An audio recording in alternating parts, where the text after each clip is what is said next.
Hi guys, we're here with the Cupra Leon. Now this car is known as the Golf R little brother, but has the Golf finally met its copper match?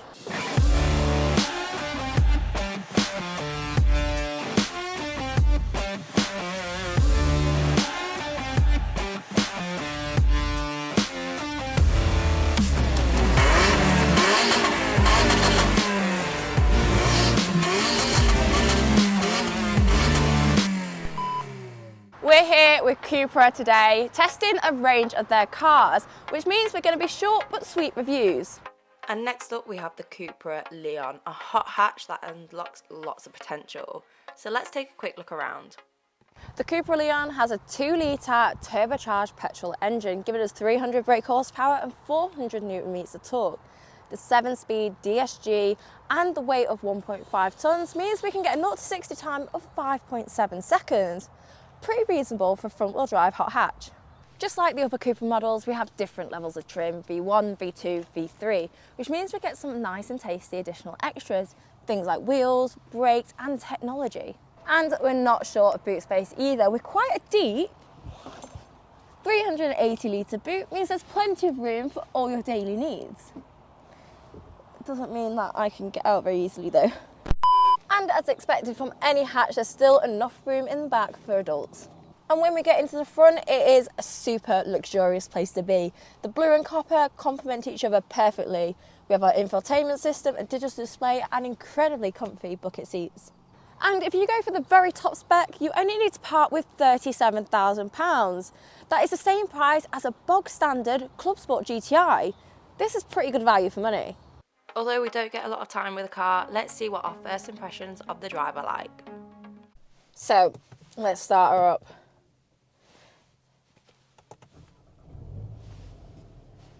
Not the noisiest, but of course we're going to put it straight into Cupra mode.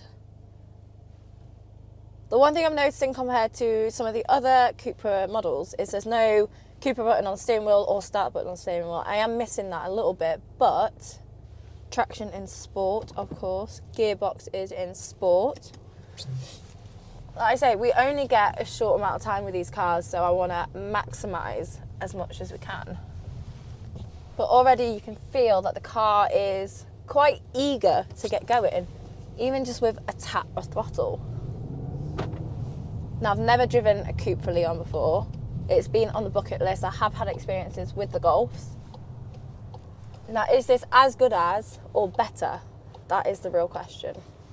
Now, we are on a damp road, so wow. As you can tell by the camera, we are a little bit of a shaky ride, especially because we're in Cupra mode, but as soon as you put it into comfort, it does calm a lot of that down. Now, the exhaust actually does pop a little bit, which I really love. I think it adds a lot of character. And the power is there constantly under your foot, especially with everything in sport.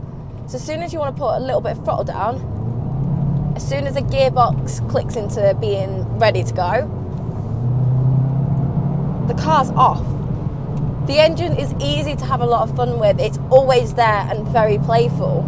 It's great for what you want a hot hatch to be. Now, being just front wheel drive instead of four wheel drive does mean we get a little bit of wheel spin and a little bit of understeer.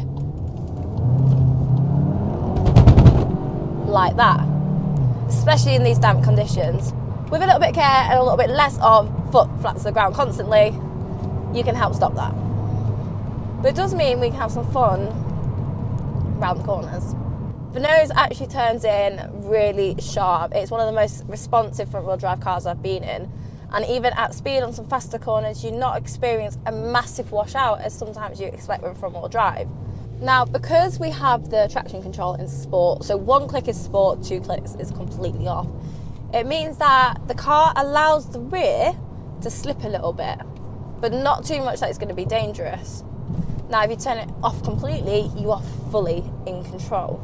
The Cupra has a lot more mechanical grip than what you expect, which means coming to a corner like this, we can use those Brembo brakes to stop, get the nose in, and just power out so effortlessly. You can feel the chassis working hard, the suspension working hard, everything's working in unison to ensure that you can get round that corner as quick as you can. And one of the perks with it being front wheel drive means the worst that's going to happen is a bit of understeer. And anyone who drives know that understeer is the easy one to control. You just slow the car down, let it grip on that tree. Oversteer is the one where things can get dangerous. So for your average driver as well, it means that this car allows you to unlock a lot of its potential. Cupra claim that you can get 35 mpg out of this, which, to be honest, you're not buying a hot hatch to not spend 90% of the time at the petrol station. We all fully expect that when you buy a car like this, but to be able to reach those kind of figures is reassuring that if you only want to get one car, which predominantly hot hatch users do, it means you can use it for work, use it for the road trip, and you're not going to be absolutely throwing money at it all the time. In terms of looks, I love this colour. I think it really stands out and it matches the copper beautifully. Weirdly enough, this blue leather has grown on me throughout the day. I think just everything complements one another.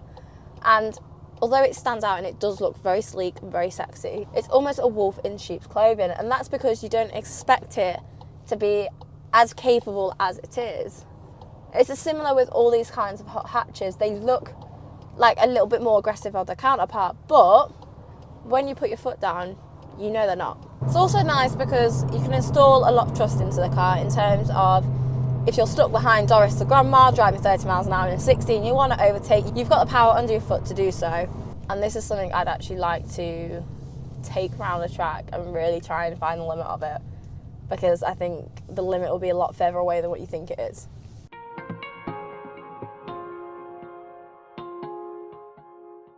Unfortunately, the time with the Cupra Leon was short but sweet, so I really wanted to see the performance side of things, to see what this thing is capable of. And whilst it was mega comfy inside, and I'm sure with everything put to comfort on a long distance, it'd be no troubles at all, but the performance this thing can unlock has actually pleasantly surprised me. So there you have it, guys. You all know the drill. To make my journey your journey, like, follow, subscribe, and I'll see you next time. Bye!